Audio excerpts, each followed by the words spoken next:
What's happening, guys? So today I want to talk about a common mistake that I see a lot of people make with regards to both training and nutrition.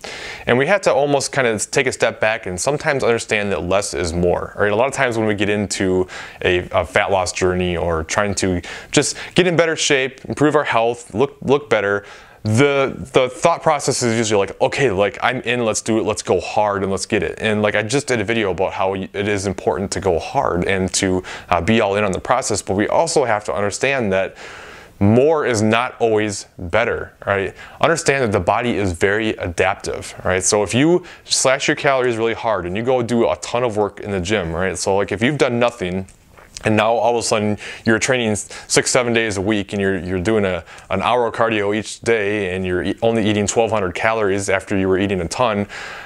Like, yeah, you're gonna see quick results in the beginning, and that's just motivating, right? So when you see good results, that motivates you. And a lot of times the mistake people will make is, well, things are going really well, I wanna push harder, I wanna get better results. Let's go, go, go. And that's the worst thing you can do, because understand the body is adaptive. Whatever you do, the body will adapt to that. All right, so if you are eating 1,800 calories a day and you're seeing results, eventually that 1,800 calories is going to be your new maintenance. It's not a question of if, it's a question of when. It's going to happen, all right? If you do 4 hours of cardio a week, eventually that's going to be the body's new normal, all right? Whatever you do, the body adapts to it. So we want to do as little cardio as possible while seeing results. We want to eat as much food as we can while seeing results.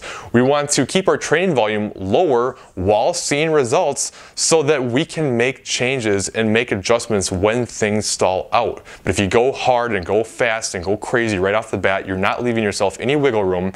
And what ends up happening is you get to a point where the progress slows down, it's too hard, you're burnt out, you're just totally wiped out because of how hard you're working and how little you're eating. It becomes not worth the effort in your mind. You know, I can't do it anymore. What's the point? It's not working. I give up. Now you've got a slow metabolism. You've completely destroyed it. You say, screw it. You've probably been overly restrictive, so you eat way too much, and now you're overeating with a suppressed metabolism, and the weight comes back on fast. My God, does the weight come back on fast when this happens? And unfortunately, it just becomes this cycle where it's like, okay, oh crap, I just gained 30 pounds back. Now you start to panic and you try to diet again, but the body's metabolism has not recovered yet. Your hormones are still goofed up, your metabolic rate is still slow, so you try to slash your calories again, but the body doesn't respond because it's still suppressed, and it just becomes this horrible, like yo-yo dieting, miserable cycle that doesn't work. All right, so we want to be able to basically, you want to do as little as possible while still seeing decent results, right? So there's kind of a threshold. We have to work hard enough to make sure that we're eliciting a response, but not so hard that we have nowhere to go.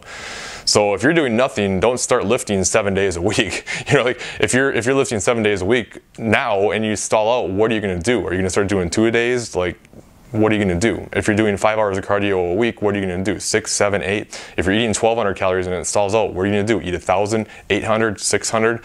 You know what I mean? Like, we've got to stop doing this to ourselves. So understand that slower progress in the long term is actually better, right? Try to keep your weight loss to about 1% or less on a weekly average, right? You're gonna have some that are higher and some that are lower, but just on kind of an average, right?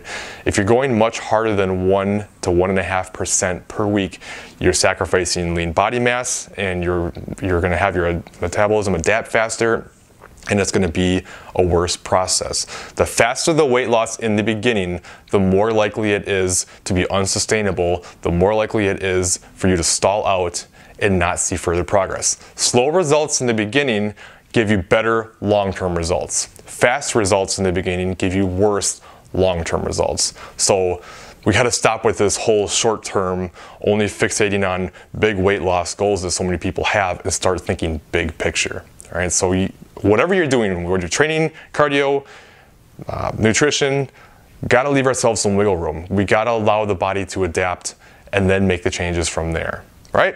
Hopefully that makes sense. Hopefully that helps. Any questions, as always, please let me know, and I will see you next time.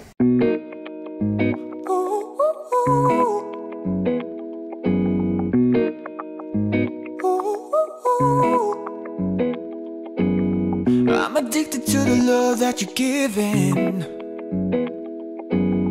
Every minute, every day I've been craving.